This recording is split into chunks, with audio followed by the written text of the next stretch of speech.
Bonsoir à tous, bienvenue dans cette nouvelle émission des Incorrectibles. Je suis très heureux de vous retrouver après la récente émission avec notre invité Jean-Charles Skarbowski qui a beaucoup fait parler. Ça n'était pas simple, mais on l'a faite. Donc en tout cas, merci de l'avoir suivi. Merci à vous tous qui nous soutenez.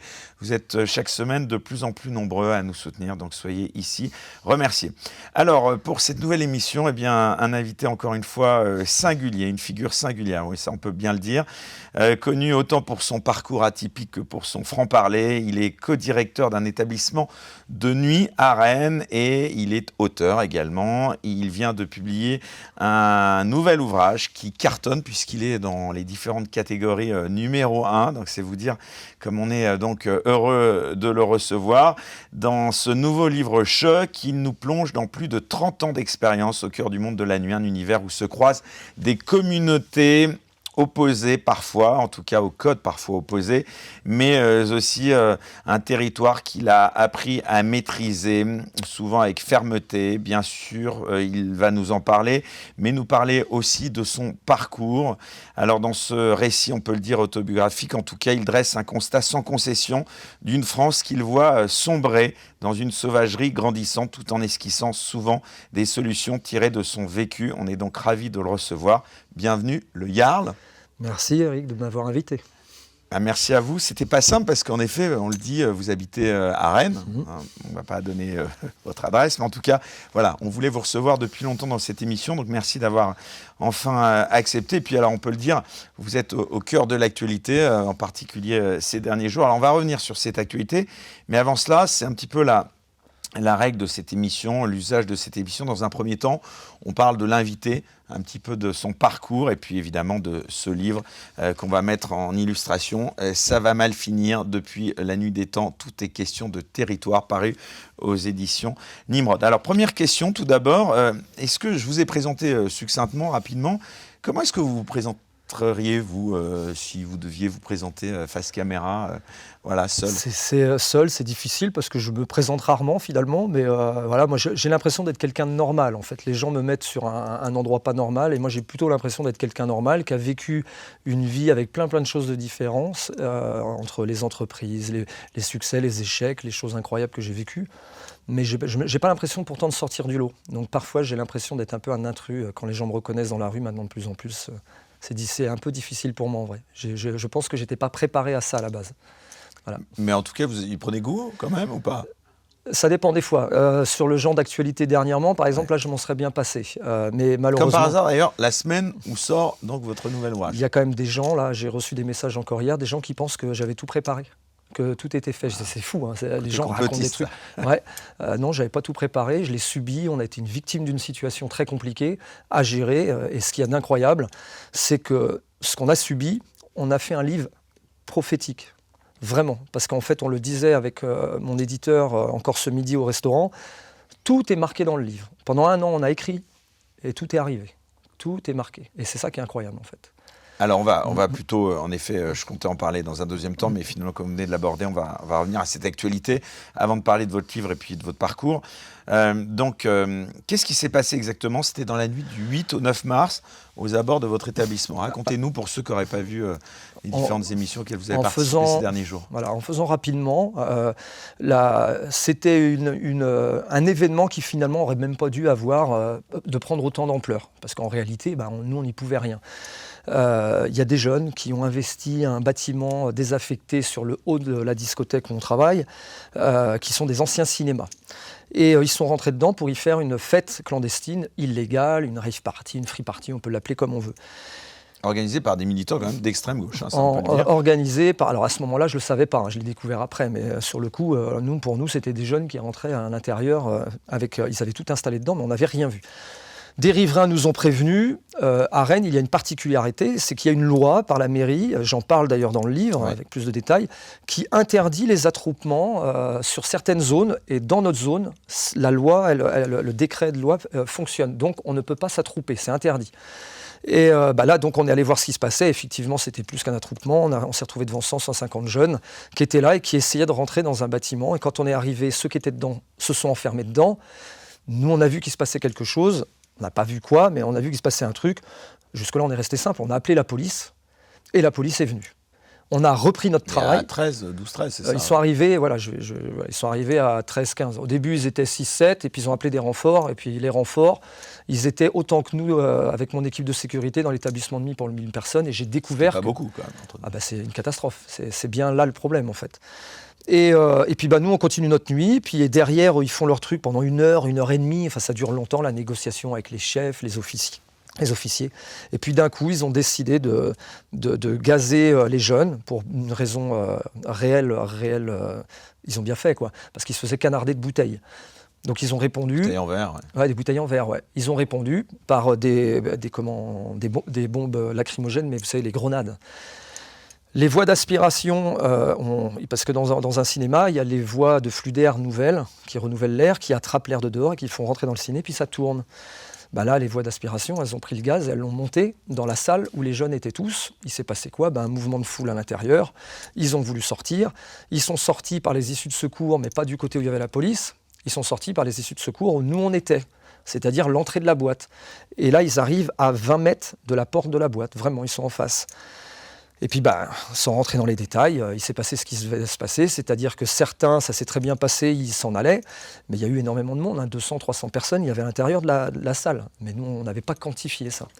Et puis, il y a eu des affrontements, parce qu'on a compris très vite qu'on avait affaire à l'ultra de gauche, qui faisait une fête anti-fasciste, ça porte un nom, mais bon, ça n'a pas trop grand sens. C'est à la mode en ce moment. C'est à la mode, ouais.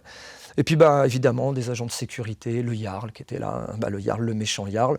Ça a valu des jets de bouteilles, des projectiles. Je suis allé chercher la police pour dire venez nous aider, parce que là, c'est pas notre travail. Ils sont sur la voie publique. Et c'est quoi vos rapports avec la police d'ailleurs Sur la police de terrain, très bien, vraiment. Moi, je n'ai aucun problème, ça se passe bien. Je comprends tous leurs soucis. D'ailleurs, j'en parle dans le livre fréquemment, je parle d'eux. C'est compliqué pour eux. Là, les gars sur le terrain qui sont derrière... Ils comprennent les vôtres ? Comment ? Comprennent les vôtres ? Alors, ce terrain, oui, les officiers, ils s'en fichent, les officiers, ceux qui ont les bureaux, ils s'en foutent de nos problèmes. Et là, le premier gars que je vois, il me dit, impossible d'y aller, on est coincé là, on ne peut pas monter. Je dis, oui, mais là, nous, de l'autre côté, c'est autant la guerre que vous, quoi. Il me dit non. Je dis, ok, j'y vais, on va devoir se défendre. Et on s'est défendu comme on a pu, parce qu'on avait des clients, on avait 200 personnes dans la file d'attente, à peu près 150-200, plein de monde dans la salle. En fait, la discothèque était remplie, quoi. C'est pour ça qu'on a fait une file d'attente, parce qu'on doit créer un turnover. À 1000 personnes, moi je suis complet. Il s'est passé ce qui devait se passer avec nos maladresses, nos défauts d'intervention, parce que ça, je sais le reconnaître. Ça a duré 1 heure, l'attroupement, 1 heure où les gars, ils devaient faire partir les gens. Et puis, voilà, alors ça a fait parler parce qu'il y a des vidéos qui ont choqué. Sur 1 heure, Union Pirate et l'ultra-gauche et les filles ont récupéré 25 secondes, où là, ils ont trouvé que ces 25 secondes étaient catastrophiques. Un homme au sol, le pauvre qui apparemment n'avait rien fait, et on l'avait mis au sol pour rien. Une fille qui a été gazée à 1,50 m de la tête, c'est pas bien, ça aurait pas dû être fait. Le gars, on lui a dit après, mais bon, qu'est-ce que vous voulez ? Ça faisait 1 heure que mes gars, ils y étaient. J'avais 5-6 personnes à essayer de se défendre contre 100, 150 personnes qui partaient dans tous les sens, quoi. Donc une situation qui n'est pas de notre sort. Ma femme est allée également une seconde fois chercher la police. Elle n'est pas venue. On a été seuls, en fait, voilà, pour gérer un truc qui ne devait pas être géré par nous. Donc on l'a géré avec nos maladresses, nos défauts, nos problèmes. On a sorti des gazeuses, on n'aurait pas dû. On a eu peur, pas pour nous, mais pour nos clients. Et j'ai dit, il faut... Et ça, c'est légal ou pas légal ? Non, on n'aurait pas dû sortir les gazeuses sur ça, parce que... Qu'est-ce qu'elle dit la loi par rapport à ça ? En fait, c'est très compliqué en discothèque parce qu'il faut passer une formation, il faut avoir l'accord du CNAPS et l'accord de la préfecture pour pouvoir utiliser des gazeuses à l'intérieur et les sortir qu'en cas de problème. En gros, c'est ça, quoi. Et les portiers peuvent en avoir sur eux, il y a des millilitres à respecter, mais c'est très très procédurier et la plupart des gens en discothèque le disent, même si on passe les formations qui coûtent très cher, de toute façon les préfets ne donnent jamais les autorisations en discothèque. Ce qui est une catastrophe, j'en parle dans le livre. C'est un sujet du livre, ça, important. Il y a beaucoup de pages sur ce sujet. Mais pour toutes les discothèques, c'est interdit. Mais par contre, toutes les discothèques ont des gazeuses dans les boîtes. Tout le monde le sait. Voilà, quoi. Et puis, voilà. Donc, on a fait ce qu'on a dû faire. On n'a pas eu de blessés. Il n'y a pas eu de violence par des coups, des vrais coups. Important. À l'arrivée, personne. C'est un miracle, presque. C'est pas presque, c'est un miracle. À l'arrivée, aucun de nos clients blessés. Les seuls blessés, c'est mes gars. En fait, moi, j'ai des gars qui ont pris des coups. J'ai un gars qui a un genou en vrac. J'en ai un qui a été coupé. Il y en a un qui a eu le doigt arraché parce qu'il s'est fait mordre totalement, quoi. Et donc, à la fin de cette soirée, moi, je les ai tous félicités parce que je leur ai dit, On a merdé sur plusieurs endroits. Il y a des fois, ça n'aurait pas dû. Le gars qui a gazé là, j'y t'aurais pas dû. Il me dit, j'en pouvais plus. Ça faisait 3 fois qu'on la repoussait. Elle disait au mec de balancer des trucs et tout. Je dis, j'ai bien, on entend, mais il faut se débrouiller pour les mettre le plus loin possible. Voilà, des erreurs. On va rendre des comptes pour ça parce qu'il y a une enquête, c'est normal. Voilà, donc quelle va être la suite de la suite, on va être les méchants, l'ultra-gauche va être les gentils. Tiens, je fais une prophétie, là, comme ça on va être fixé. Nous, ça va être, j'imagine, audition, perquisition, tout va rentrer dans le jeu, là. C'est tout le monde. On va y avoir le droit. On va être les méchants. Mais c'est comme ça. Donc vous craignez une condamnation à l'arrivée ? Oui, bien sûr, on va être condamné. Mais c'est même pas, je crois, j'en suis certain. J'explique toutes les récurrences dans le livre, toutes les situations qu'on a eues, tous ceux qui vivent les mêmes choses que nous dans plein de dossiers, ce sont les victimes. C'est donc vous l'aviez quasiment vu venir. C'est incroyable. En fait, tout est marqué. C'est incroyable. Mais ça peut avoir des répercussions qui peuvent être très graves quand même pour votre activité. Là, on n'y est pas, mais peut-être qu'on va avoir une fermeture administrative d'une semaine, 15 jours, je ne sais pas en fait. Peut-être pas, je ne sais pas. En fait. Et peut-être même définitive, non ? Vous craignez pas ça ? Définitive, non, c'est compliqué parce que là, on peut quand même justifier. En fait, on a quand même pas mal de vidéos qui vont pouvoir prouver que, 1, on s'est bien fait agresser, 2, la police à 100 mètres n'a pas pu venir. Elle était à 100 mètres. 100 mètres, c'est rien. C'est-à-dire qu'ils pouvaient voir ce qui se passait, mais pas pouvoir venir. Oui, vous avez des vidéos très probantes d'ailleurs. Puis là, rien n'est mis. On en a d'autres. Déjà, j'ai dit. C'est la vidéo finalement qui peut vous sauver dans des cas comme cela. C'est parti tellement loin. C'est parti tellement dans des folies, en fait, d'un truc qui finalement aurait pu être bénin. C'est une fête illégale. Il y en a plein dans notre ville. Ça arrive tous les week-ends, il y en a. Sauf que là, ils se sont mis dans un endroit très stratégique, en plein centre de la ville. L'objectif réel de cette free party, d'après vous, c'était une fête, c'était pas une provocation politique plus quand même ? Quand j'ai compris après qu'à l'intérieur, il y avait Union Pirate, dont j'en parle dans le livre, qui avait des membres LFistes, je me suis dit, ok, j'ai bon compris. Le livre sortait la même semaine, j'ai dit, ok, ils nous ont poussés à la faute. C'était quoi le profil de ces participants ? Vous les avez vus C'est des jeunes étudiants, 20 ans, quoi. 20 ans, des Julien, des Frédéric. Type européen, j'explique toujours les origines et tout ça, c'est ma passion, je suis un passionné d'anthropologie. Ça c'est intéressant d'ailleurs, parce que souvent, on a tendance, c'est vrai, beaucoup de gens font des amalgames, là pour le coup, c'est intéressant ce que vous dites, c'est des gens typés européens. Ah oui, c'est des gens typés européens. Bien sûr, les gens qui font ce type d'action-là, dans les rues, c'est eux. C'est vrai qu'on stigmatise beaucoup LFI souvent, de par leur positionnement aussi en géopolitique. On se dit souvent, mais finalement, à tort, souvent les gens d'extrême gauche sont beaucoup de gens qui sont... des Julien, des Frédéric, qui sont en effet on regarde leur profil, ce sont des Blancs d'origine française sur plusieurs générations. Voilà. Vous voyez rarement des rebeux, il y en a, mais vous en voyez très peu, des Renois, les rebeux dans ce type. C'est plutôt des gens au type européen. Ouais, là, quand j'ai filmé, si on regarde, si j'ai vu sur 300 personnes, dans mes caméras, en tout cas dans ce que j'ai filmé, si j'ai vu 3 Renois, c'est le grand maximum, et j'ai vu un rebeu. Et à l'inverse, parmi les membres de votre équipe de sécu, je suppose qu'il y a une diversité. Là, j'ai de tout. J'ai un gars qui s'appelle Younes, j'ai une Libanaise, j'ai quelqu'un qui est... je ne sais plus quelle origine, mais en fait, il est dans un pays africain. Je perds son nom, je suis désolé, mais ses pays d'origine. En tout cas, de votre côté, il n'y a pas de racisme du tout. Je passe. C'est très drôle parce que les gens qui m'accusent de racisme sont des gens qui ne traînent pas avec ceux que je traîne. C'est-à-dire que moi, les Renois, je traîne avec eux, les Maghrébins, je traîne avec eux, les musulmans, je traîne avec eux, parce qu'en fait, toute ma vie a été mise en place avec le MMA. Que ce soit dans les entraînements, que ce soit dans les cours, toute ma vie, c'est 30 ans. Les gens qui pratiquent cette discipline, à 80%... Parce que le MMA, on rappelle, donc c'est un sport de combat, quand même, et vous étiez à un bon niveau quand même. Hein. Un bon niveau d'une pratique amateur, j'aime bien dire ça. Je n'étais pas combattant, donc un bon niveau d'une pratique amateur. Et dans cette discipline, à 70-80%, on n'a que des gens avec des origines. Voilà. Et donc, si on est un gros raciste ou un gros facho, on ne fait pas ce sport-là. C'est pas possible. Hein. Parce que les gens avec qui on tourne au sol, en général, c'est pas des Julien ou des Frédéric. Est-ce que, le Jarl, est-ce que vous avez eu peur que cette situation quand même que vous avez vécue là, ces derniers jours, elle tourne vraiment à l'émeute à cause justement de l'irresponsabilité de ces extrémistes que vous décrivez ? Mais parce qu'ils ont déjà fait des appels, ils ont déjà... Donc là, on est dimanche. Je ne sais pas ce qui s'est passé ce week-end. C'est ça le problème de mon décalage. Il y aura du coupage. Oui, non, mais on ment pas aux gens. Voilà. Il n'y aura pas de coupage, il n'y aura pas de montage, comme on dit même. Ouais. Mais on est enregistré dans les conditions du direct juste quelques jours avant. Donc en fait, là, je ne sais pas. En fait, peut-être que oui. On espère pour vous, voilà. Peut-être qu'on n'en a pas eu. Voilà, on le dit comme ça. Peut-être qu'on n'en a pas eu jeudi ou vendredi. Mais en tout cas, eux, ils ont fait un appel. Ils ont fait un appel à venir devant l'établissement vendredi. Voilà, tout le monde a été prévu, même la police est au courant, les renseignements sont au courant. Voilà où on en est aujourd'hui. C'est-à-dire qu'à la base, nous sommes des victimes d'une situation qu'on a gérée comme on a pu. Alors, les experts nous diront si on a été bon, pas bon, si on a sauvé des gens. Comment ils ont réagi, vos clients ? Nos clients, ils sont avec nous. Évidemment que les clients sont avec nous. Les gens qui viennent chez nous, ils aiment ce qu'on fait. Nous, on est tout le temps complet. On est un des établissements de nuit qui tourne le mieux à Rennes. Ça, ils s'en foutent, en fait. Ils n'ont pas envie d'être mêlés à ça. Eux, ils viennent écouter de la musique, ils ne veulent pas faire de politique. Mais il n'y en a pas qui ont décidé de venir un peu en renfort ? Ça, c'est une catastrophe. On a des gens qui sont venus nous aider, mais j'essaie de leur dire de retourner à leur place. On a des salariés dont ce n'était pas leur rôle, mais qui sont venus nous aider. J'ai un régisseur son. Le gars, son métier, c'est de brancher des câbles. Quand il est venu nous aider. J'aurais dû dire non, retourne en salle. Mais il y en avait tellement de monde que je l'ai laissé faire avec nous. J'aurais même pas dû faire ça, par exemple. Ça, c'est une erreur. Je la reconnais. Mais dans l'instant, c'est facile de faire le point tout le temps après. Dans l'instant, c'est très difficile. Mon équipe, ni moi, nous ne sommes pas formés pour faire du maintien de l'ordre. C'est une formation spécifique. CRS, gendarme mobile, c'est une formation spécifique. Et donc, comme on n'est pas formé, on a fait des conneries. Voilà, c'est tout. Et pas 10 000, hein. Je répète, sur 1h30 de situation, il y a 25-30 secondes où on voit que vraiment, là, on a merdé. Mais là, vous parlez d'autorisation sur un plan d'intégrité physique. Est-ce que vous avez déjà eu peur pour vous, les vôtres en tout cas, ceux qui vous accompagnent, est-ce que vous avez pas... Parce que nous, non.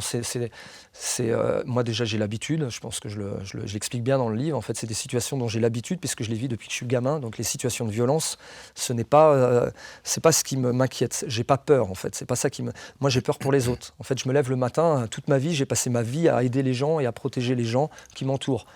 Quelqu'un vient essayer de taper un de mes clients, il en est hors de question, je me mets devant. S'ils sont 200 devant moi et si je suis tout seul, il n'y a personne qui va venir toucher un de mes clients. Et tant pis si je dois aller en prison, je le dis, ou faire de la garde à vue. Je reste droit dans mes bottes, je fais avec ce que j'ai, et avec ce que j'ai pu faire, ou mes maladresses, je n'ai pas un client qui a été blessé. Et je le dis, et je suis content d'avoir cette tribune-là pour le dire, parce que c'est ma fierté. Alors on va m'accuser de tout. L'ultra-gauche va m'accuser. Facho, nazi, salaud, bref. C'est déjà le cas. C'est déjà le cas, mais ils vont continuer pendant quelques jours. Moi, j'ai une fierté. J'avais 1000 clients dans la boîte. Je n'ai pas un blessé. Tout le monde a été protégé. Et j'appelle ça le château fort. Le château fort, ça n'a jamais pris autant de sens, le mot. Ça veut dire que quand les clients viennent chez moi, même s'il y a 200 tarés qui viennent pour essayer de nous emmerder, vous avez vu, j'ai pu montrer à tout le monde que non, en fait, ils ne nous ont pas emmerdés. On a fait comme on a voulu, on a protégé nos clients. Voilà. Justement, c'est intéressant parce que, on parlait de cette mise à l'index sur les réseaux sociaux que vous avez depuis quelques jours, en tout cas cette stigmatisation. Vous êtes donc au cœur de cette polémique. La presse, elle s'est emparée de cette affaire. Vous êtes passé donc, chez Cyril Hanouna, sur Sud Radio, et vous avez d'autres interviews, je suppose, en préparation. Comment est-ce que vous interprétez cette récupération qui est faite par justement certains médias, par la gauche, alors que la majorité justement des personnes qui commentent n'ont ni les tenants ni les aboutissants de cette affaire. Comment est-ce que vous réagissez par rapport à ça ? Je m'y étais préparé parce qu'en fait, quand on a compris très vite qu'on avait affaire à des membres de l'ultra-gauche rennaise, qui est connue, pas pour son pacifisme. C'est important ce que je dis parce qu'elle n'est connue... C'est vrai qu'on parle que de Paris, mais Rennes... l'ultra-gauche, à Rennes, elle n'est connue que pour sa violence. C'est-à-dire que toutes les manifs... C'est pas peace and love, quoi. Non, ils pètent les vitrines, les commerçants, ils n'en peuvent plus. Ils saccagent la ville, ils ont saccagé leur université. Il y en a pour plus de 100 000 euros de dégâts. Ils ont tapé, il y a quelqu'un, il n'y a pas très longtemps à l'université, il y a un mois, c'était je crois le 27 février, j'ai plus trop les dates, les gars de l'Union Pirate passent en tribunal pour violence avec des coups. En fait, ils sont connus pour ça. Et moi, on m'attaque, les mêmes gens m'attaquent pour dire c'est moi le salaud qui est allé leur donner des coups. Mais ils sont sérieux ou quoi en fait ? Ils pensent vraiment que moi je m'amuse à aller à 50 balais, à aller attraper juste pour le plaisir des jeunes de 20 ans en disant tiens, je vais aller me faire du petit étudiant. Mais mes étudiants sont mes clients. Mais ceux qui se tiennent bien en fait, les clients qui sont au top, les étudiants sympas, mais ils sont tous chez moi. J'en ai 1000 tous les soirs. À Rennes, il n'y a personne qui fait ça, on est les seuls. Mais par contre, ceux-là, c'est une minorité. Hein. Ils ne sont pas nombreux à être comme ça. Mais la centaine qui sont comme ça sur Rennes, c'est les pires. C'est les pires. J'arrête pas de le dire. J'explique dans mon livre qu'il faut isoler les gens du groupe. Le groupe et le clan doivent rester ensemble et unis. Dès qu'on a des gens qui créent le désordre, le chaos, qui mettent en danger le clan, il faut les isoler. Ceux-là, ils ne sont jamais isolés. Ceux-là, jamais. Ils sont toujours là, en fait. Ils font ce qu'ils veulent. Les réunions, dans les universités. On sait qu'ils vont péter des trucs, mais tout est laissé. C'est très grave. En tout cas, il n'y a pas que la presse qui s'en mêle, hein, les politiques aussi. Hein, donc faites face à l'affront de nombreux politiques d'extrême gauche. Donc Marie Messmer, députée LFI de la première circonscription d'Ille-et-Vilaine, elle demande donc carrément la fermeture de votre établissement, le temps de l'enquête en tout cas. Le député Thomas Porte vous qualifie, vous et vos hommes, de milices d'extrême droite. Qu'est-ce que vous répondez à ces politiques qui sont quand même des élus de la nation? Je n'ai même pas envie de leur répondre parce qu'ils ne m'intéressent pas. Déjà, je ne les regarde pas, ils ne m'intéressent pas. En fait, ils parlent de choses. Ils n'y sont pas et ce sont des membres à eux qui étaient à cette fête illégale. En fait, c'est ça qui est incroyable, c'est qu'ils défendent, ils nous attaquent nous, mais ce sont leurs propres... Il ne faut pas oublier la base. Ils sont rentrés dans un bâtiment où ils n'avaient pas le droit d'y être, avec un attroupement, pas le droit d'avoir d'attroupement à Rennes, c'est interdit. Et ils ont mis de la musique dans un lieu où ils n'avaient aucune autorisation et avec en plus des risques incroyables de danger. Parce qu'ils s'étaient barricadés à l'intérieur avec toutes les chaises qu'ils avaient virées du ciné. Il n'y avait plus une issue de secours possible. Le feu à l'intérieur, il y a 300 morts. En fait, 300 morts. On fait comment? Et le feu qui prend avec la boîte en dessous, j'ai 1300 morts si personne n'arrive à sortir. On fait comment en fait? Donc, je pense vraiment, et je le dis, peu importe la suite, je le dis ouvertement, on a fait ce qu'on a pu au moment, on a sauvé les gens. Comme on a pu, mais on a sauvé les gens. J'ai pas un nez qui a saigné, j'ai pas une bouche qui a été ouverte. Voilà. Et c'est important pour moi ça. Alors, les députés LFistes, qu'ils aillent faire leur politique, vendre leur soupe, moi ça m'intéresse pas en fait. Moi je suis sur le terrain, j'y suis avec les vrais gens et voilà quoi. Et d'ailleurs j'ai eu affaire à leurs petits jeunes qui mettent en avant en permanence. Moi je les ai eus en face de moi, ils balançaient des bouteilles. Voilà. Qu'est-ce qui est le plus dur pour vous aujourd'hui? C'est qu'on vous fasse passer pour l'agresseur alors que vous protégez votre établissement? C'est le quotidien? Parce que on est exactement dans ce que je dénonce dans le livre et dans ce qui se passe. Il se passe des faits graves, la police est dépourvue parce qu'elle n'a plus le moyen pour aider. Et donc, chaque personne doit se débrouiller avec ce qu'il peut. C'est la vie de tout le monde maintenant, ça. C'est la vie de la France, des Français. Et avec ce qu'il peut, malheureusement, 4 fois sur 5, il va faire des conneries. Parce qu'en fait, il y a des cadres de loi, il y a des règles, il y a des trucs qui ne collent plus du tout à notre pays d'ailleurs. Ça ne colle plus du tout avec ce qui se passe. Mais du coup, systématiquement maintenant, quand on a une réponse pour essayer de se protéger, de toute façon, on devient le mec ou les gens qui vont être auditionnés, en garde à vue, à rendre des comptes. Et puis on se rend compte que ceux qui ont fait les choses, eux on attend toujours, ils rendent des comptes quand, on ne sait pas trop, on verra. Voilà. On en est là. En quoi ces événements ils illustrent justement le titre de votre livre, ça va mal finir? Mais parce que ça va mal finir dans tous les sens, c'est-à-dire que peu importe ce qu'on fait, ça va mal finir aujourd'hui. On en parlait ce midi encore avec mon éditeur et ma femme. Si on avait rentré les clients à l'intérieur pour les protéger et fermé les portes, avec le gazage qu'il y a eu, nos clients gazés à l'intérieur de toute façon la boîte, on était obligé d'ouvrir et faire sortir d'un coup plein de gens parce qu'il n'y avait plus de flux d'air. Et là, j'avais un mouvement de foule dehors catastrophique avec 1000 personnes qui veulent sortir en même temps. Là, c'est la catastrophe. Là, j'aurais eu pour le coup des blessés, peut-être des gens piétinés, on ne sait pas. Étouffés. Voilà. Si on laisse nos clients dehors, mais qu'on ne fait rien et qu'on laisse les gens balancer leur bouteille de verre, j'avais des clients de blessés. J'avais pas le choix. Si on sort et qu'on ne se protège pas, par exemple avec des gazeuses, donc on se défend comment? En mettant des coups de poing. Il faut dire la vérité aux gens. Je prends une bouteille de verre et je fais rien en fait. J'ai un client qui vient de se prendre une bouteille sur la tête et on fait rien en fait. On va vouloir naturellement, c'est humain, on va vouloir protéger les gens qui comptent pour nous parce que nos clients comptent, c'est humain. Je l'explique ça en anthropologie, hein. On est fait pour ça. En voulant le protéger, c'était sûr, on aurait blessé les gens d'en face et peut-être blessé gravement. Donc on aurait fait une connerie. Donc je fais quoi en fait? Réellement, la meilleure des solutions, c'était de faire un truc illégal, sortir les gazeuses, les repousser avec les gazeuses. Tout ce qu'on a pu faire, c'était ça, repousser. Le gars qui a été mis au sol, j'ai prouvé hier que, en fait, non, c'était pas un gentil, il venait de jeter un projectile. Je l'ai prouvé. Hein. Alors là, tout le monde a été mis d'accord, parce que comme LFI se disait partout qu'il avait absolument rien fait, puis évidemment, tous les gens de la gauche croyaient qu'ils avaient raison, j'ai mis une vidéo comme ça. Mais qui se prépare au reste. Vous en avez d'autres? Ouais, j'en ai d'autres, ouais. J'en ai, puis j'ai mais encore, vous êtes bien gentil parce que vous parlez que de bouteilles, mais ça aurait pu être des couteaux. Mais on ne sait même pas s'ils avaient des trucs sur eux, des couteaux. Alors ils avaient de la drogue, ça on a bien compris parce qu'on en a retrouvé à traîner un peu partout. Mais les couteaux, oui, ils peuvent avoir des objets plus dangereux. Puis imaginez, ils prennent un tesson. Moi j'ai des portiers qui passaient très près d'eux parce qu'il y en a qui étaient plutôt sympas. Ouais, évidemment, une bouteille. Il y en a par derrière, il nous la met dans la gorge. On fait comment là en fait? On a un mort, j'ai un gars qui meurt. Mais attendez, en fait non, là je le dis, c'est. Les gens pourront dire ce qu'ils veulent. Sur le terrain, on a fait ce qu'on a pu, même si on a fait des trucs illégaux. Sur l'instant, on l'a fait, mais ça a protégé les gens. Ça les a protégés. En étant dans l'illégalité, on a malgré tout protégé les gens. Mais ce que vous avez vécu, on a l'impression que c'est nouveau. Est-ce que finalement, c'est pas quand même la suite logique de ce qui se passe depuis pas mal de temps en France? Mais c'est la suite logique, ça continue en fait. On continue, on est sur la lancée des choses qui sont dingues.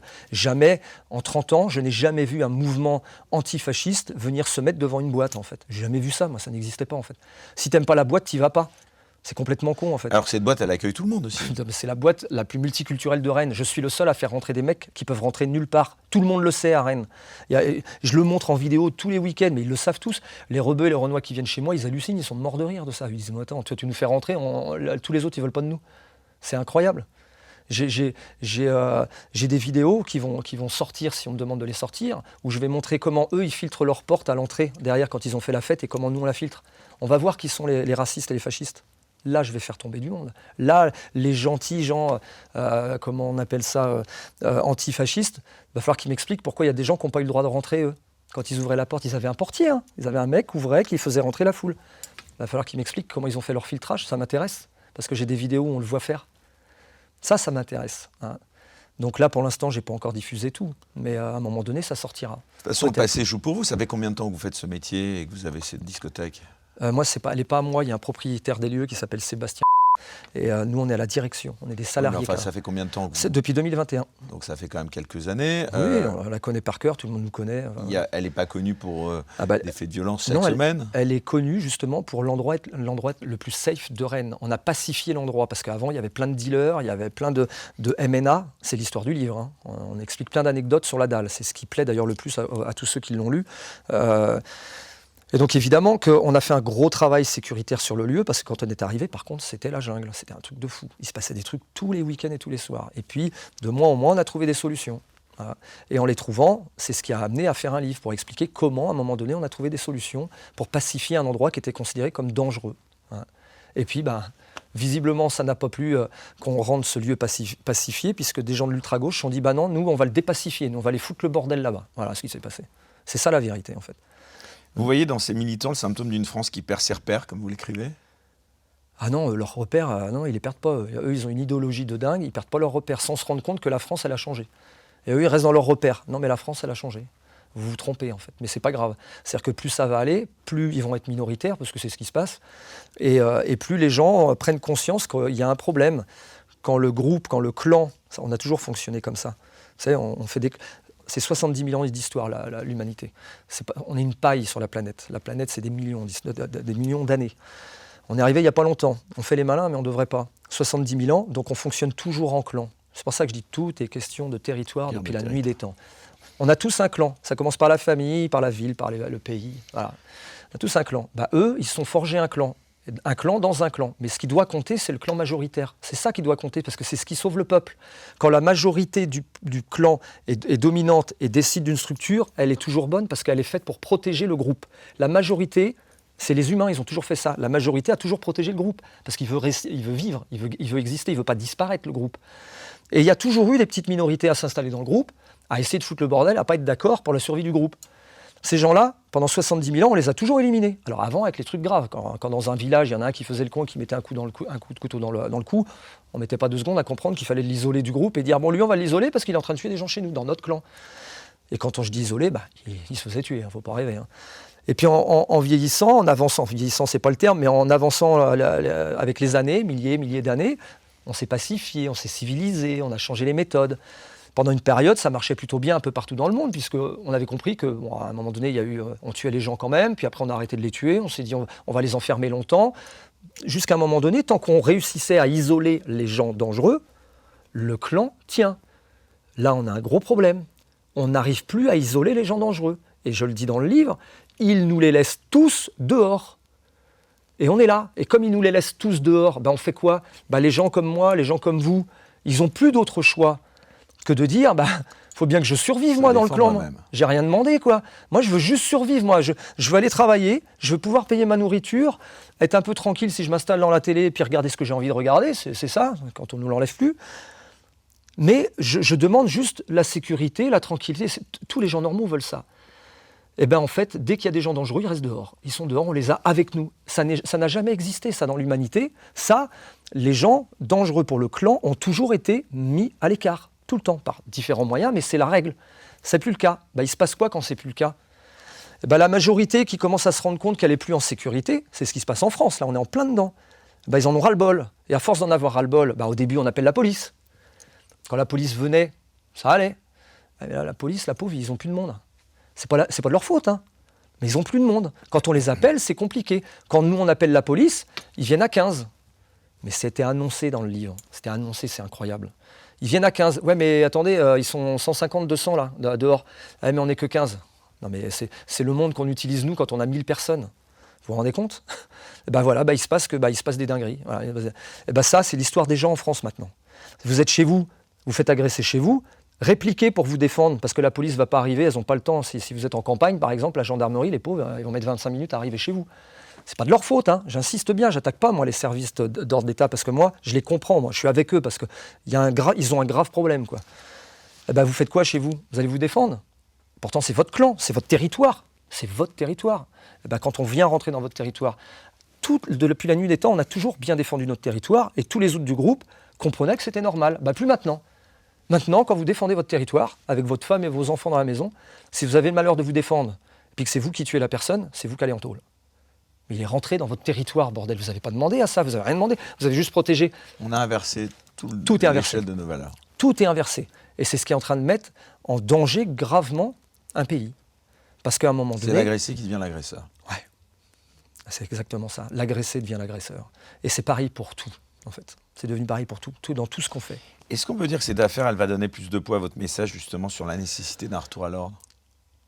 Ça, je ne peux pas le dire. En tout cas, les politiques s'en en chargent. J'ai appris tout à l'heure que des politiques de l'autre camp, maintenant, commencent à s'en mêler et commencent à dire « non, finalement, ils avaient raison, il faut faire une enquête, c'est normal l'enquête. » Moi, je le sais. Vous êtes soutenu quand même ou pas trop ? Alors, les gens, les Français, en fait, la majorité du groupe, c'est pas ceux qui sont les élites. Hein. Quand je parle de la majorité, moi, c'est vous, c'est moi, c'est ma femme, mon éditeur, les gens, mes copains, voilà, ceux-là. Oui, évidemment, je reçois des milliers de messages chaque jour. Je ne peux même pas les ouvrir. C'est tellement fabuleux et je les remercie tous. Parce que vous savez pourquoi ? Parce qu'en fait, ils sont comme nous. En fait. Ils savent que là, aujourd'hui, c'est moi, mais peut-être que demain, c'est eux. Voilà. Si vous avez un message, la face caméra, à des politiques, aux politiques qui nous dirigent, à faire passer, ce serait quoi ? Mais il n'y a pas un moment, il n'y a pas un gars à un moment qui va avoir un courage incroyable et qui va mettre un coup de pied dans toute la fourmilière et qui ne marche plus du tout, qui remet tous les compteurs à zéro. Et on recommence pour réécrire un livre qui va permettre de protéger le groupe, qui va permettre de protéger le clan. C'est-à-dire que, là on peut parler, moi quand je parle de clan, je parle évidemment de la France et des Français, il faut protéger ceux qui majoritairement en ont ras-le-bol parce qu'ils n'osent plus sortir le soir, les nanas elles veulent plus se mettre en mini-jupe dans certains endroits ou certaines villes à 22h parce que c'est trop dangereux pour eux. Quand ils vont ou qu'ils sortent chez eux, qu'ils doivent se payer à bouffer, ils ne peuvent même plus se payer à bouffer alors qu'eux-mêmes, ils travaillent et normalement quelqu'un qui travaille doit pouvoir au moins se payer le minimum, c'est plus possible en France. Il faut qu'il y ait un type qui arrive et qui dise « stop, il y a un problème, on casse tout et on recommence ». C'est ça qu'il faut. C'est difficile à comprendre, mais pourtant, il n'y a que ça qui va sauver. Parce que continuer à mettre des mecs à la tête de l'État qui finalement ne peuvent absolument plus rien faire parce que ceux qui décident en dessous ne comprennent pas le clan majoritaire, parce que c'est la vérité. Il y a un clan majoritaire en France, on l'a compris aux législatives. Il y a un clan majoritaire en France qui veut dire stop, on n'en peut plus, on en a ras-le-bol, il faut que tout change. Et comment ça se passe dans le clan actuellement ? En fait... Quand la majorité dit « on va changer la couleur de la France » parce que c'est plus possible, quand je parle de couleur, c'est pour les partis politiques, parce que vous avez vu sur les cartes, ils mettent des couleurs pour... On voit que clairement, aux législatives, au premier coup, la France entière possède quasiment la même couleur. Et là, on se dit « ah, ça y est, les Français, ils veulent changer. Ok, moi je ne dis pas qui a raison, qui a tort. Hein. Chacun fait ce qu'il veut. Mais quand la majorité décide pour le clan, ça a toujours protégé le clan dans les années, 10 ans, 15 ans, 20 ans, 1000 ans.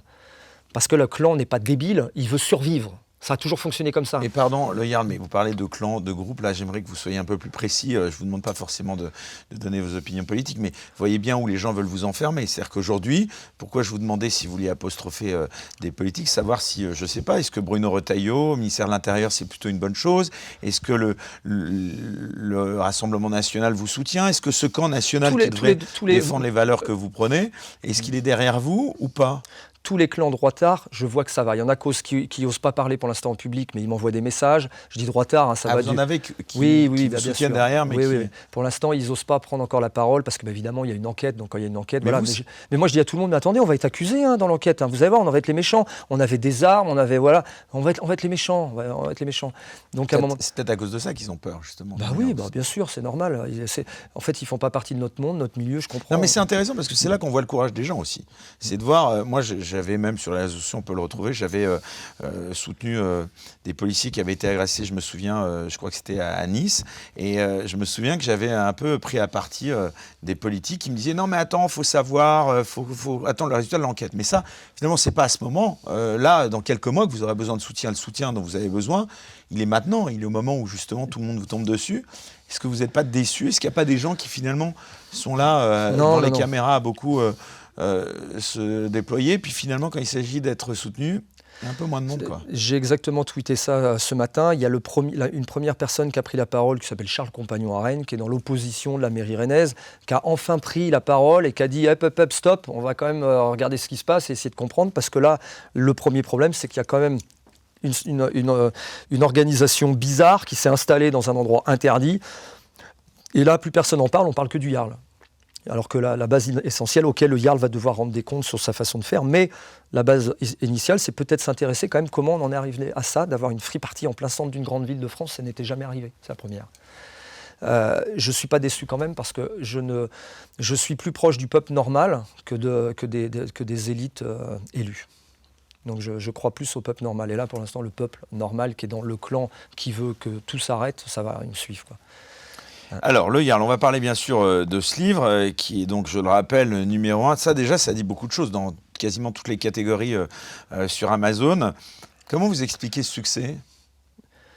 Encore une fois, comme j'ai dit au tout début, en fait, je ne comprends pas, à titre personnel, je n'arrive pas à comprendre comment on peut aimer m'écouter. Ça, je sais pas, je suis pas bien placé pour ça, moi, en fait.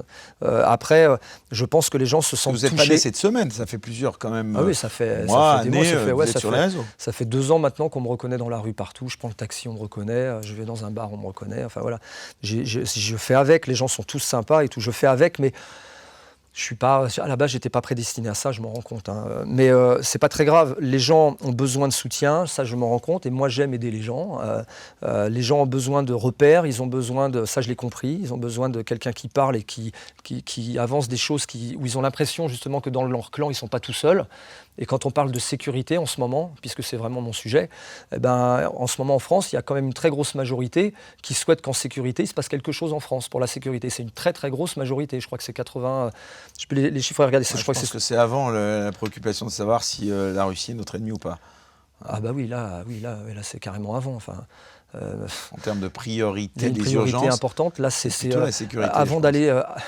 On va continuer à parler de territoire. Avant d'aller, moi, je connais rien à la Russie. Je le dis, moi, quand je sais pas, je sais pas. Des fois, on me parle de Trump, je sais pas. Je suis pas un passionné des autres pays. Enfin, on va parler de vous quand même parce que vous m'avez pas l'air. Ouais. Justement, le Jarl, vous allez nous raconter. Mais terminez là-dessus, ouais. Je vais terminer là-dessus. C'est marrant, c'est vrai ce que vous me dites. Je suis pas un passionné des autres pays. Par contre, je suis un passionné de ce qui se passe dans l'endroit où je suis, parce que moi, je suis un passionné des clans et des groupes. Dans l'endroit où je suis, le clan, moi, c'est les Français. C'est où on y est. J'aime tout le monde, mais par contre, je veux que tout le monde soit bien. Bah là, ils sont pas bien là. Alors c'est d'autant plus remarquable en effet que moi, c'est comme ça qu'on s'est connus d'ailleurs, puisque vous m'aviez gentiment envoyé, je me souviens, un petit message, je ne sais plus, lors d'une émission, je crois que c'était Ben le Patriote de mémoire, que j'avais reçu, vous m'aviez, on avait échangé.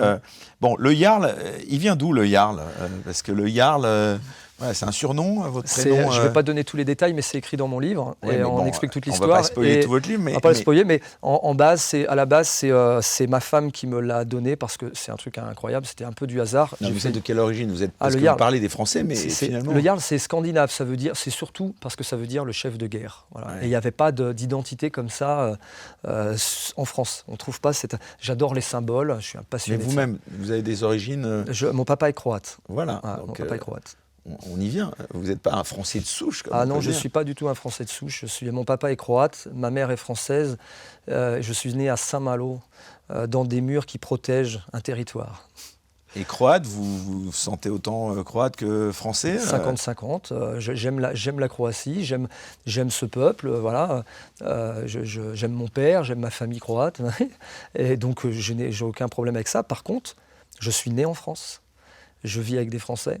La France donne tout et a tout donné à mon père, tout donné. Un travail, une retraite, tout. Voilà. Quel fabuleux pays, pas raciste. Je le dis, hein, quel fabuleux pays, pas raciste. C'est le pays le plus incroyable de la planète. On accueille tout le monde, partout, de tous les endroits, et tous ceux qui veulent Votre leur papa, chance. il est arrivé quand en France? Il est arrivé, c'est simple, je crois 3 ans avant que je naisse. Ouais, 3 ans avant que je naisse, donc j'ai 50 ans. Et vous avez encore des liens, donc je disais, avec la communauté croate. En fait, on a la famille, quoi. C'est serbo-croate, parce que j'ai les deux dans ma famille. J'ai du serbe et du croate. Oui. Ça paraît incroyable, mais j'ai les Élargi. deux. Comment? On élargit. Oui, j'ai du serbe Ouais. et du croate. C'était pas simple d'ailleurs entre eux. Ça a été les clans. On y est encore, les clans, les humains. Quand dans les clans, ça ne Pourquoi s'entend je vous plus. dis ça? Parce qu'on parle pas beaucoup des Serbo-Croates en France. Non. Et est-ce que c'est une communauté d'abord soudée Maintenant, oui, parce que ça y est, la guerre est finie. Ils ont subi les folies des décideurs. C'est toujours pareil. Hein. Et quand ceux qui décident n'entendent pas ceux qui sont en bas, ça pète. C'est l'histoire humaine, ça a toujours été comme ça. Quand ceux qui décident n'entendent pas ceux qui sont en bas, je le répète, ça pète. Ça Et va vous mal êtes finir. protégé par cette communauté? J'ai pas besoin, je me protège. Voilà. Ça, c'est pas. Si on est ensemble, c'est par amitié, c'est c'est par des liens. Mais que ce soit, je suis autant protégé par les Français que par des gens des pays de l'Est. Hein. C'est pas, on est tous bien ensemble, mais j'ai plein de rebeux qui sont avec moi, j'ai plein de Renois. En fait, c'est pas le problème. En fait, le problème, c'est juste, est-ce qu'on aime l'endroit où on est? Si on l'aime, on le chérit, on fait tout pour que tout fonctionne dans ce pays. Et peu importe d'où on vient, peu importe pour qui on croit, je m'en fous, moi, en fait. Vous parlez croate? Non, je ne parle pas croate, je comprends plein de mots et tout, mais en fait, je n'ai pas été élevé directement par mon père parce que mes parents se sont séparés très jeunes. Donc j'explique toute l'histoire dans le livre. Et puis après, les histoires de ma vie font que j'ai retrouvé mon père plus tard. Et c'est là que j'ai compris qu'en fait, je savais que j'avais un problème en moi pendant très longtemps. Une sorte de malaise identitaire? J'avais un problème. Je sentais qu'il y avait un truc qui ne collait pas chez moi, et que mon père et ma mère qui m'élevaient, il y avait un truc qui ne collait pas. Je ne dis pas pourquoi, les gens liront le livre. Mais il y avait un vrai truc. Et puis un jour, quand je l'ai appris pendant un drame familial, où là j'ai compris. C'est violent de savoir que celui qui vous élève, et en plus qui vous élève mal, n'est pas votre vrai père. C'est très violent. C'est violent. Et j'avais 15 ans. C'est l'âge le pire. C'est-à-dire qu'en fait là... C'est pas bien. Ouais. Comment vous en êtes arrivé à être dirigeant d'une boîte? En fait, je suis un entrepreneur dans l'âme. C'est-à-dire que j'ai passé ma première entreprise, j'avais 21 ans. J'en ai eu 8. J'ai eu 7 succès et un très gros échec qui était descendu tellement bas que ça m'a mis au sol. Très violent, où j'ai perdu des procès, quand on perd des procès, on est condamné parce qu'on a fait des erreurs, alors c'était pas des erreurs de gestion, mais des erreurs de contrat, j'avais une franchise. Donc je l'explique dans le livre parce que c'est un moment dont je parlais jamais, il y a 10 ans, c'était en 2016. Mais c'est quelque chose qui me pesait parce que vous savez, sur les réseaux, il y a toujours des gens qui vous attaquent et puis salauds, escrocs, traîtres, voleurs, sur les réseaux, les gens sont courageux comme ça. Et j'avais jamais expliqué en fait ma version des faits et qu'en France, on peut être condamné puis trouver que la condamnation est purement dégueulasse. Condamné, ça ne veut pas vraiment dire grand-chose aujourd'hui en France, on le voit partout, il y a des condamnés, des fois on se dit « mais attends, c'est pas normal qu'il soit condamné ». S'il l'est quand même, on s'en fout. On peut donner plein d'exemples, mais on en a plein connus en ce moment. C'est ce qui arrive à Cyril Hanouna, par exemple, une grande majorité des Français pensent que c'est pas normal. Encore ceux qui décident disent « si, c'est normal ». Ça vous a choqué là? D'ailleurs, comme par hasard, encore une fois, c'est LFI qui avait fait une affiche, vous avez vu ce visuel sur C'est Cyril Hanouna? dégueulasse. C'est dégueulasse, il n'y a pas d'autre mot. C'est dégueulasse en fait. Tu fais pas ça aux gens en fait. Putain, mais c'est ces gens-là qui traitent de tout le monde de racistes et de fachos et qui font des affiches. Moi, j'adore l'histoire, 39-45, je connais. Vous avez vu le rapport? Je ne sais pas si les gens font la liaison des affiches de l'époque 39-45. C'est la même. Ils ont pris le même rapport. Mais c'est pas une dinguerie ça. Il n'y a pas des gens là qui vont faire de la garde à vue là? Eux non. Eux ça passe. Eux ça passe. Il n'y a pas de problème. Moi je fais ça. Je suis mort. C'est lui mettre une cible dans le dos? Bien sûr, et ça fait longtemps qu'il en a une cible dans le dos. Mais là, c'est un appel de dingue, en fait. Quoi. C'est dingue. Mais c'est des experts. Comme moi, ils m'ont mis une cible dans le dos depuis dimanche. Moi, il y a des appels au meurtre. J'en ai eu, je sais pas, peut-être 150, 200 en une journée et demie, entre dimanche et lundi. Voilà, quoi. On a mis ma tête à prix. Enfin bon... on a l'impression que ça ne vous touche pas Moi, votre famille, vos proches? Eric, moi, qui viennent. Il va falloir qu'ils me tuent, parce que alors, je peux vous dire que s'ils tentent quoi que ce soit, je ne vais pas être la victime facile, je le garantis. Quoi. Et là, je le prends là. mais qui ne touche pas à mes enfants, je vais tuer du monde. C'est clair. On va faire une pause ?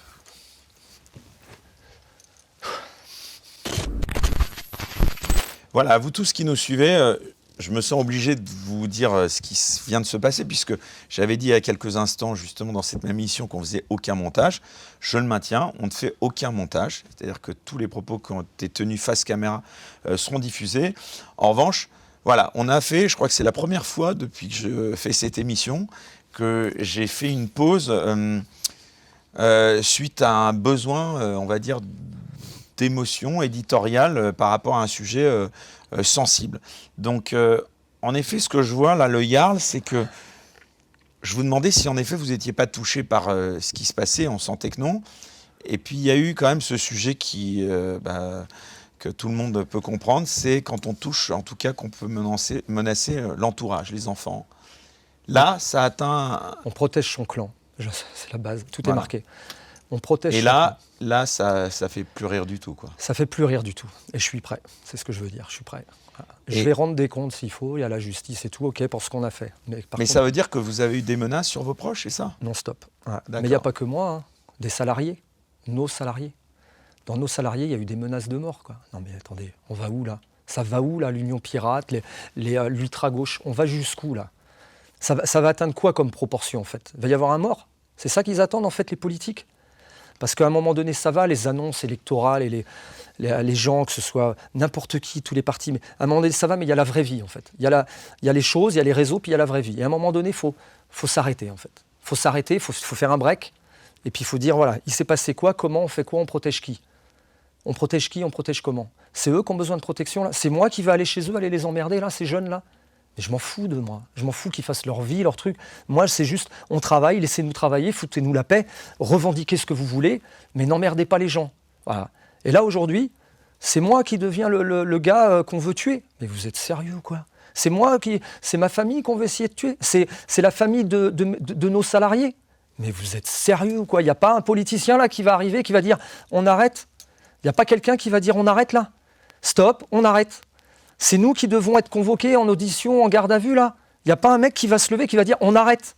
On détend le truc, on reprend une activité, on détend le truc. S'ils veulent venir devant, on met des policiers devant la boîte, mais on les laisse travailler.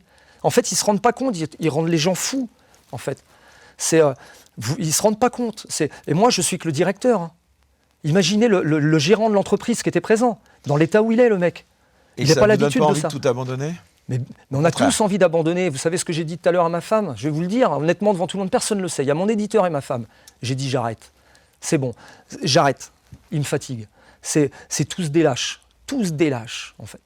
Il y a un problème qui est clair. Il y a des teufeurs qui prennent un truc. Ils viennent, ils balancent des bouteilles. Et c'est nous, parce qu'on a gazé des gens. Mais merde, quoi, ils viennent nous attaquer, quoi. On a gazé des gens, mais ils viennent nous attaquer. Retenez ceux qui nous attaquent, pas nous. Après, oui, on rendra des comptes. Mais on n'est pas les méchants, c'est pas nous les méchants, on n'a rien demandé, bordel. Et après, c'est eux qui nous menacent de mort.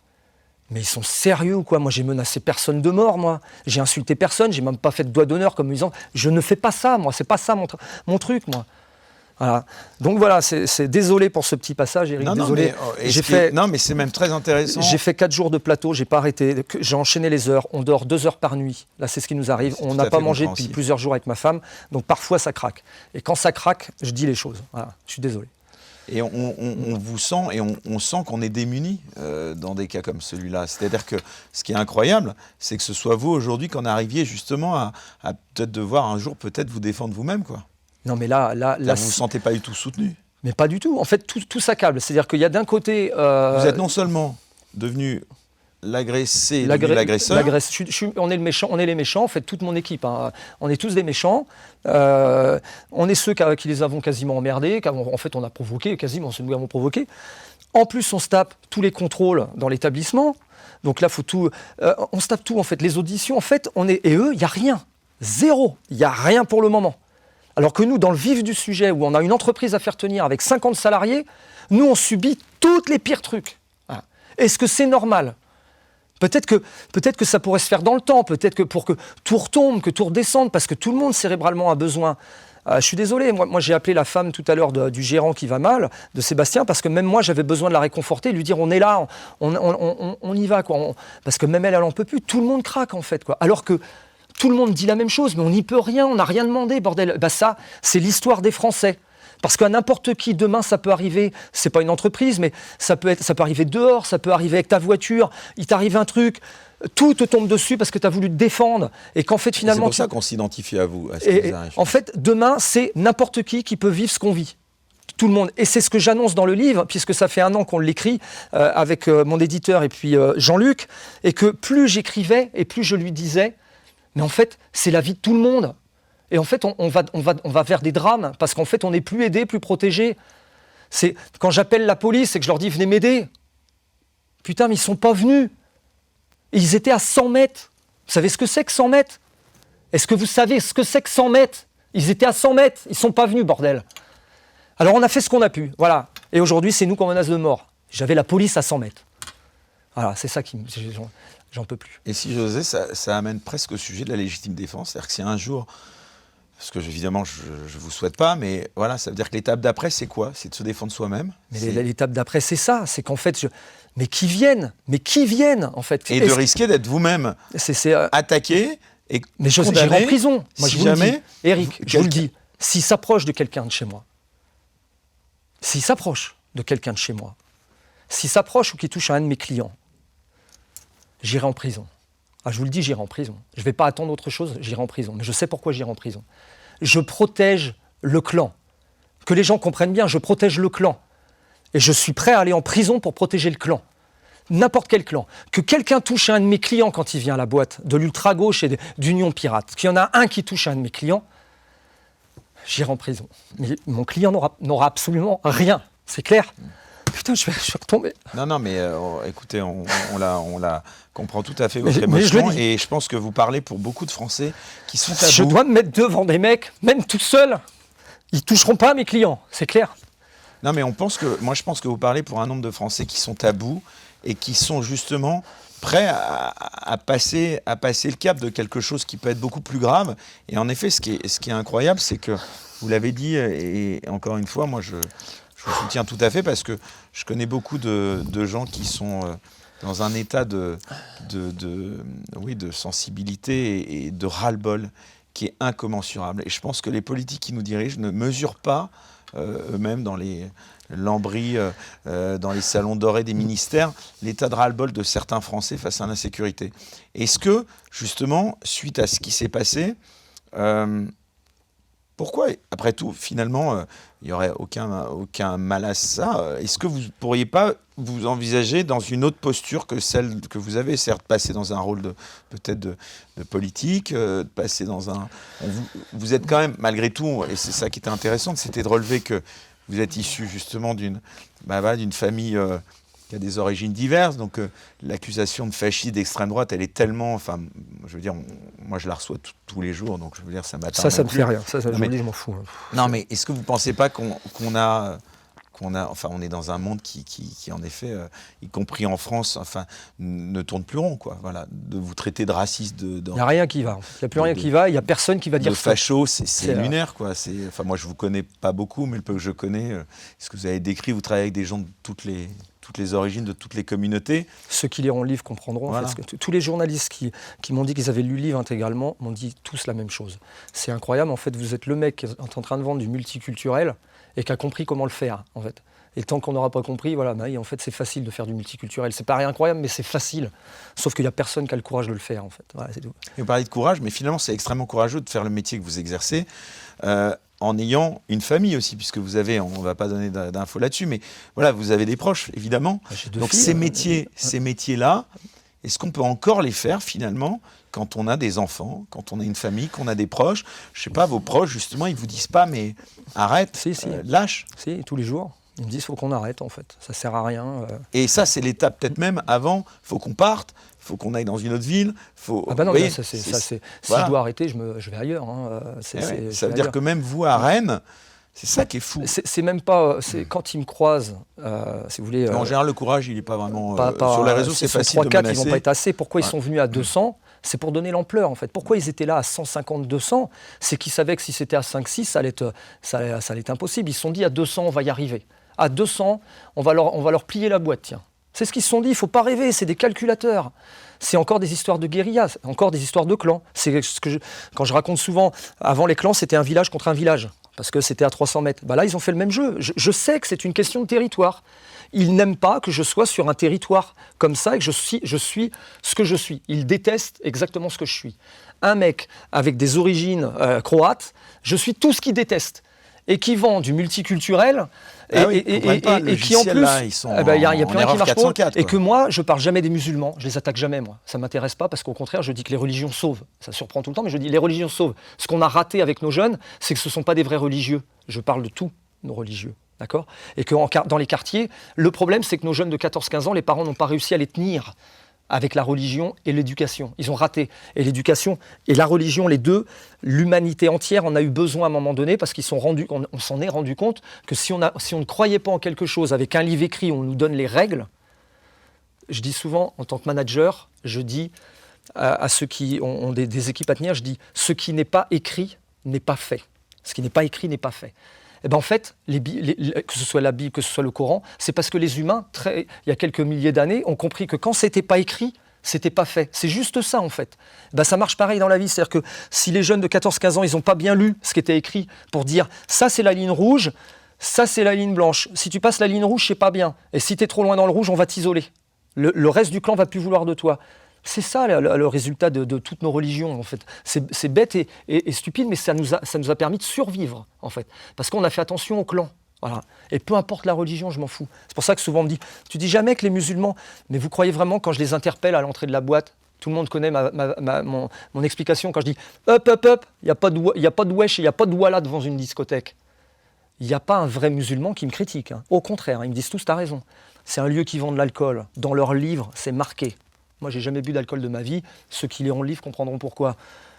Dans leur livre, c'est marqué. Moi, je fais exprès de les mettre dans leurs trucs importants parce que dans leur culture, dans leur...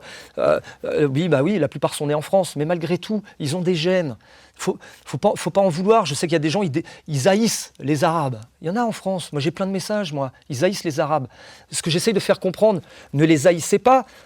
Comprenez pourquoi ils sont comme ils sont.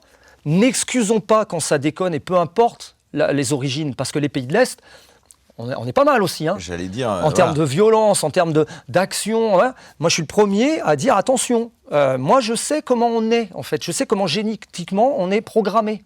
Mon père, ceux qui voient mon père, ils disent « Oh putain, ton père rien que quand il nous serre la main et qu'il nous regarde, on pense qu'il va nous tuer. » Oui, c'est quelques milliers d'années des pays des Slaves. Hein. Ça rigole plus, quoi. Mais... on nous a créé des choses qui font qu'on se pacifie. La religion, c'est ça. Moi, les musulmans, je leur dis, et je dis aux jeunes, je dis, vous avez un livre, bordel, suivez-le, ça va vous aider. Mais suivez-le vraiment.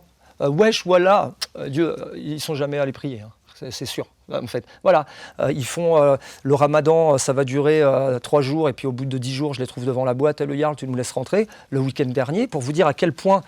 Je ne les juge pas, je les comprends parce que j'adore les humains et j'adore l'anthropologie. J'aime ce qu'on est tous devenus. Voilà, j'adore ça, je suis un passionné de ça.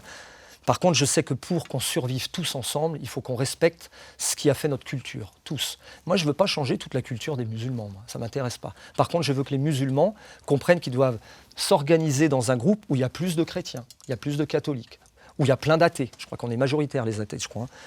C'est ça parce que la majorité doit s'organiser et contrôler tout le groupe. Et même si dans la majorité, à côté, il y a une minorité de musulmans, c'est actuellement comme ça la France, les musulmans peuvent exister, mais en s'organisant autour de la majorité. Et là, tout le monde s'entend. Tout le monde s'entend. Quand on vient dans une discothèque, qu'on fait le ramadan normalement, et qu'au bout d'une semaine, on est dans la boîte, samedi dernier, j'ai un groupe de 3 jeunes que je connais qui sont des clients. Et quand ils sont arrivés, je dis « Salut Malik, salut. T'es musulman, toi ?» Oui, le Yarl, je suis musulman. Puis je dis, tu rigoles ou tu rigoles pas? Il a 20 ans. Hein. Il était avec ses 2 copains, ils font un an, le Yarl et tout. Mais je dis, non, je rigole pas, non. T'as un livre. Suis ton livre, parce qu'un jour, tu vas te perdre. En plus, c'est un jeune qui déconne un peu, qui a fait quelques conneries dans son quartier. Je dis, tu vas te perdre. Suis ton livre, bordel. T'as un livre. Il a fait quoi? il m'a checké, il a rigolé, il a dit « T'as raison, le Jarl, je reviens dans 3 semaines. » Vous croyez qu'il m'en veut? Il est rentré chez lui, il a dit quoi? Il a dit « Il a raison, putain, c'est le ramadan, je vais pas boire de l'alcool, c'est le ramadan. » Moi, j'ai perdu 3 clients. Mais non, en fait, quand je vais me coucher le soir, je dis « Mais tout le monde doit faire ça, c'est les parents qui doivent faire ça, c'est les politiques qui devraient faire ça, en fait. » Si on y arrive, on retrouve quelque chose. Et dès que quelqu'un sort du clan, fait des dingueries, alors on l'isole. Et ce qui est important de préciser, à nouveau, c'est que les gens là, qui ont organisé la Free Party, là, c'était des petits blancs d'apparence, vous disiez, Frédéric. Oui, je les appelle les Frédéric et les Julien. Voilà. Bah oui, parce que eux, ça c'est leur truc. Aller péter des vitrines, aller dans la rue, mais sortons des émeutes, enfin, des quartiers. Gauche, là, d'extrême gauche. Sortez des quartiers. Je finis ça. Sortez de ce qu'on peut voir dans les quartiers, les émeutes, les après-Naël et tout, qui restent des faits exceptionnels. Mais regardez, dans les grandes villes de France très à gauche, où il y a beaucoup d'ultra-gauche, regardez ce qui se passe toutes les semaines partout. Ils te créent des manifs pour rien du tout, ils ne savent même plus pourquoi ils manifent, ils pètent leurs universités partout, ils vont dans les villes, ils passent devant un endroit où c'est marqué banque, allez, vas-y on va péter la banque, ils ne savent même plus pourquoi ils pètent les trucs d'ailleurs, mais bon c'est pas grave, ils passent devant un commerce, si c'est marqué belles chaussures, machin, ils vont péter le commerce, mais quand vous regardez toutes ces petites manifs d'ultra-gauche là, vous voyez beaucoup d'Arabes et vous voyez beaucoup d'Africains là-dedans, vous. Montrez-moi les images, parce que moi je les vois, j'habite à Rennes, donc je sais qu'ils sont dedans. Personne n'ose le dire. Pourtant, c'est des blancs comme moi, c'est des blancs comme vous, Eric. Moi, j'ose le dire. En fait, j'ose le dire parce que c'est en disant ce qui se passe qu'à un moment donné, on va trouver des solutions. C'est vrai qu'il y en a un, et d'ailleurs, dans Ça va mal finir, vous dénoncez beaucoup cette France qui sombre, donc vous ne parlez pas que de clan et de territoire, dans la sauvagerie et le chaos. Qu'est-ce que vous pensez d'un député comme Raphaël Arnaud, le cofondateur de la Jeune Garde, une milice d'extrême gauche qui sème la violence dans les rues et qui agresse des étudiants ou des citoyens sous couvert d'antifascisme? Est-ce que ce n'est pas exactement le genre de désordre que vous décrivez, mais porté par ceux qui se prétendent vertueux, quoi? Évidemment, quand on met à la tête de Raphaël Arnaud... quand on met à la tête... Moi, je sais que je peux être très très dangereux.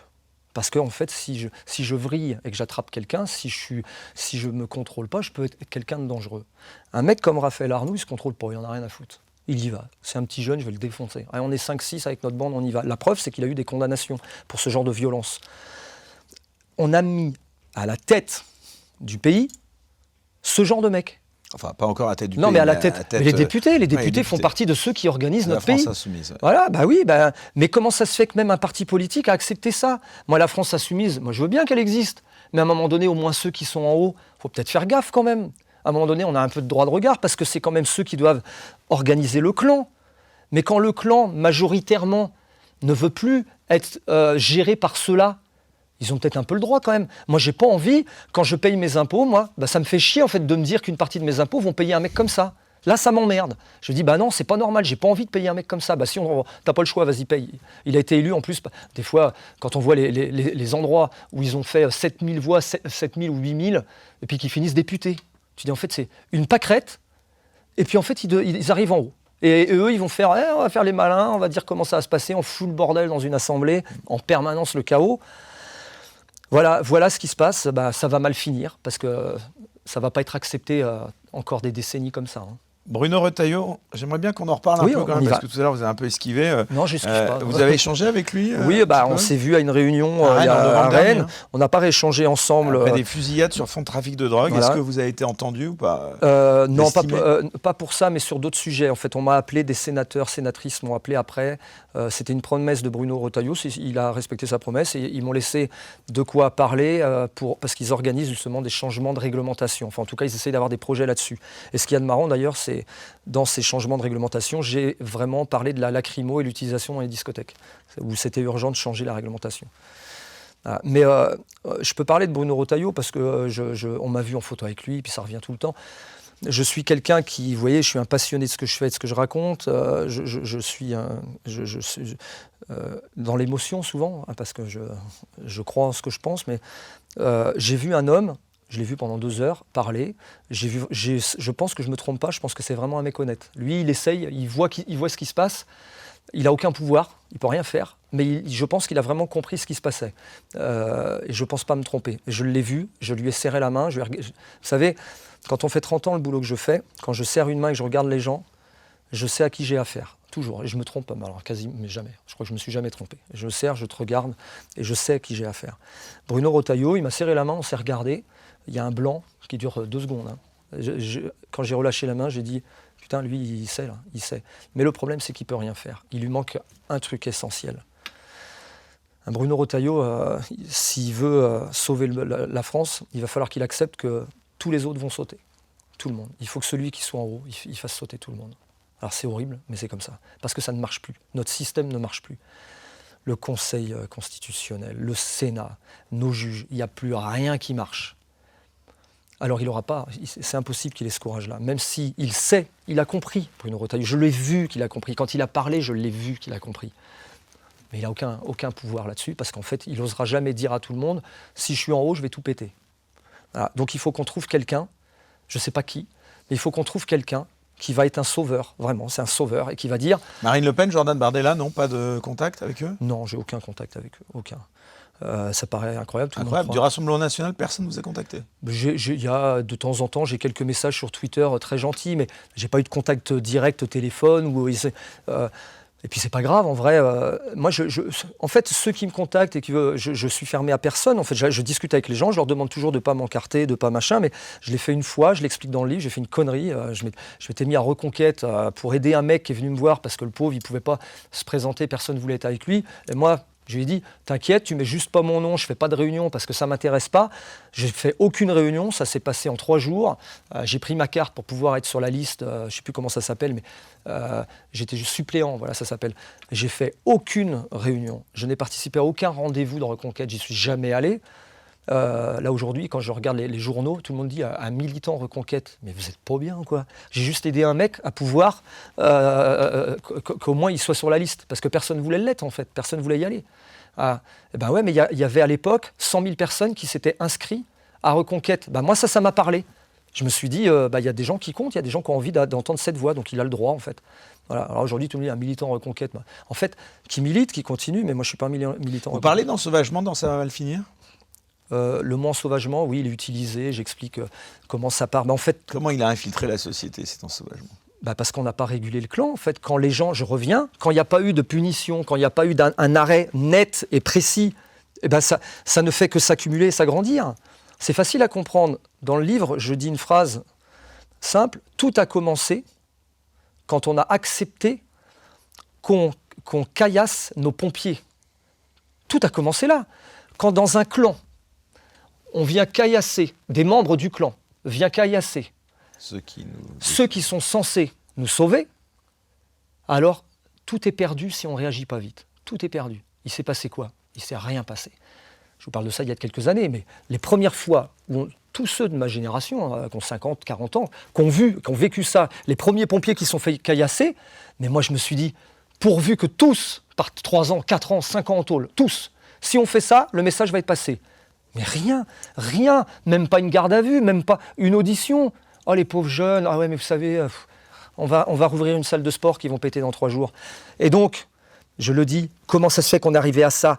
Les pompiers, il y a un adage, c'est un adage religieux, je ne vais pas citer la religion, mais je dis un adage religieux qui sauve un homme avec un H, sauve l'humanité.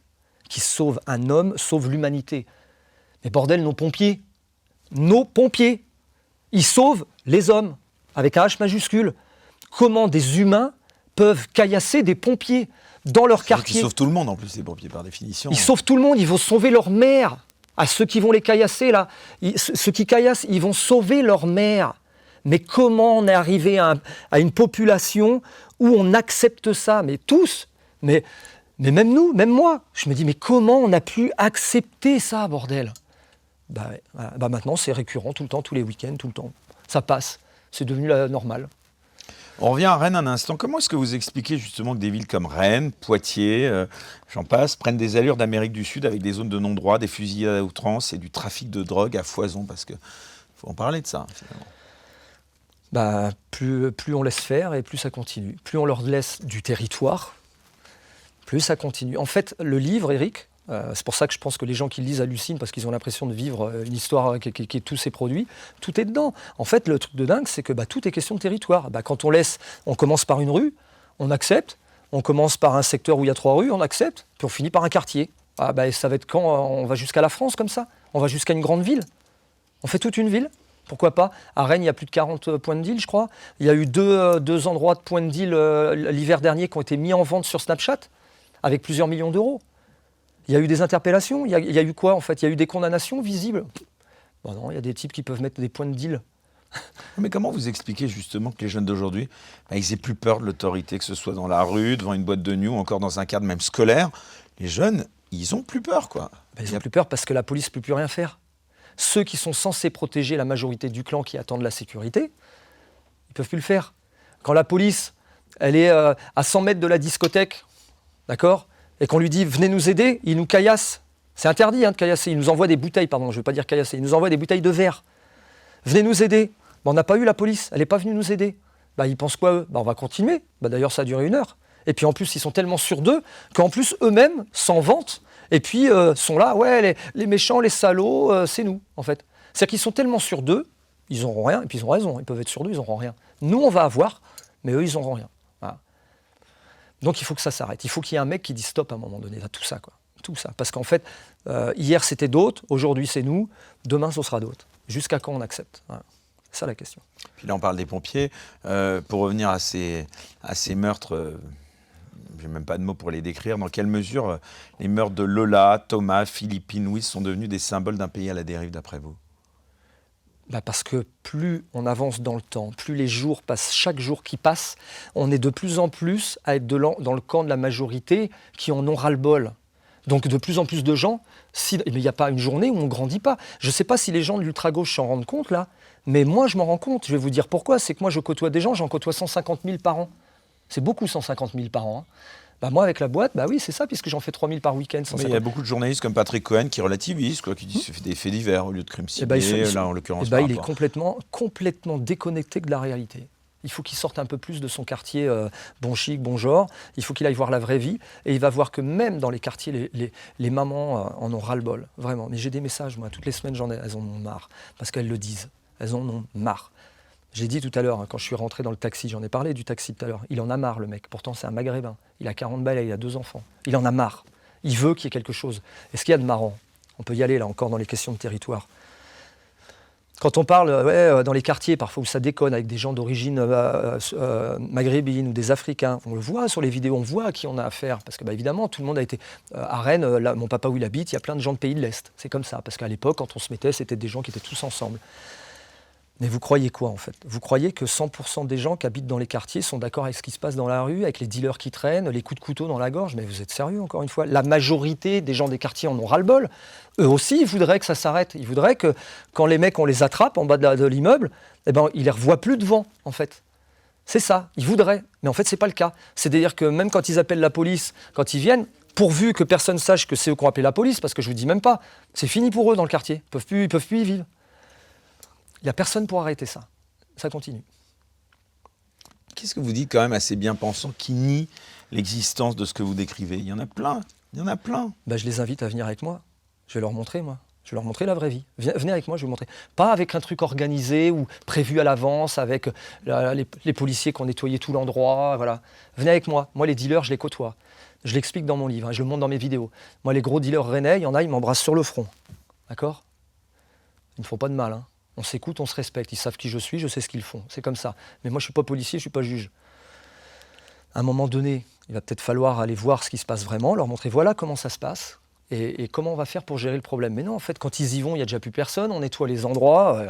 On a quand même des députés LFistes qui vont voir les gens en garde à vue, leurs collègues qui ont fracassé 2 jeunes dans une université, quoi. Non, mais vous n'êtes pas bien, quoi. Les gens qu'il faut aller voir, ce sont ceux qui sont fait taper, pas ceux qui ont tapé quand même. On est fous ou quoi là? C'est quoi ce monde où tout est inversé, quoi? Tout est normal. Voilà. Est-ce qu'on peut dire aujourd'hui qu'en France, on vit dans la peur? De plus en plus de gens vivent dans la peur, là. Ça, c'est indéniable. Demandez à toutes les femmes de France, les jeunes demoiselles, demandez-leur si à 22h30, elles sont capables de sortir en mini-jupe pour partir dans un quartier. Moi, je n'ai pas les noms des quartiers à Paris, mais il y a sûrement des quartiers à Paris où à 22h30, si vous leur dites de passer par là, je pense que leur espérance de vie, elle est 3 secondes. Oui, est-ce que c'est normal? Non, c'est pas normal en fait. On doit pouvoir circuler partout sans peur. Si une fille a envie de se mettre en mini-jupe, elle se met en mini-jupe à n'importe quelle heure en France. C'est plus possible ça. Vous pouvez demander à toutes les filles. C'est un calvaire. Leur vie est compliquée. Entre les insultes, les sifflets, les tu me donnes son snap. Non mais c'est horrible.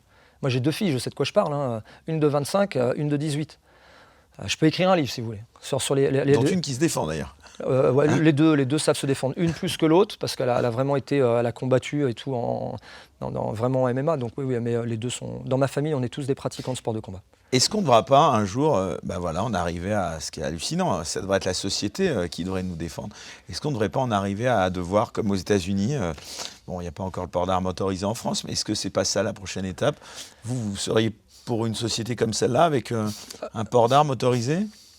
Tant qu'on a autant de fous là, actuellement, c'est pas possible. Pour avoir un pays comme ça, faut se dire que tous ceux qui possèdent des armes, en grande majorité, 99% des gens dans le peuple, sont des gens normaux qui vont pas tirer sur le premier fou venu. Là, actuellement, surtout pas. Là, surtout pas. Parce que dans les deux sens, bah oui, dans les deux sens, il y a des fous maintenant.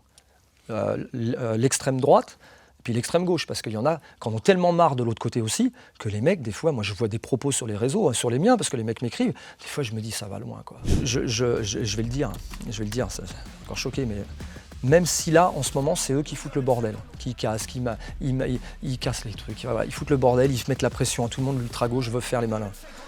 Il ne faut pas qu'ils oublient un détail essentiel dans la gestion des humains et des peuples, peu importe d'où. C'est toujours la majorité qui a gagné.